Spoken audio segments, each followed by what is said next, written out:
Welcome to be free school of learning. Let's learn English સિરીઝના episode 46માં આજે આપણે ફરીથી બે હેલ્પિંગ વર્બ જોવાના છે કે જે પ્રેઝન્ટ ટેન્સમાં પ્રશ્નાર્થ વાક્ય બનાવવા માટે વપરાય છે, જેને કહેવાય છે ડુ અને ડઝ. આને બોલાશે ડુ અને આને બોલાય ડઝ.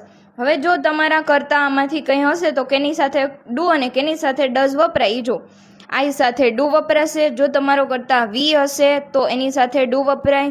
જો તમારો કરતાં યુ આપેલો હોય તો એની સાથે ડુ મૂકવાનું.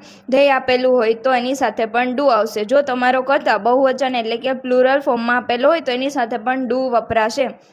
જો એવી રીતે સિંગ્યુલર ફોર્મમાં હી આપેલું હોય ત્યારે એની સાથે ડઝ વપરાય છે.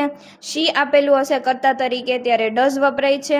જો તમારો કરતાં ઇટ હોય તો ડઝ વપરાશે. કોઈ પણ પર્ટિક્યુલર નામ આપેલું હોય ત્યારે ડઝ વપરાય છે. અને જો સિંગ્યુલરમાં એકવચનમાં તમારો કરતાં આવેલો હોય વાક્યમાં તો તમારે એની સાથે ડઝ વાપરવાનું છે.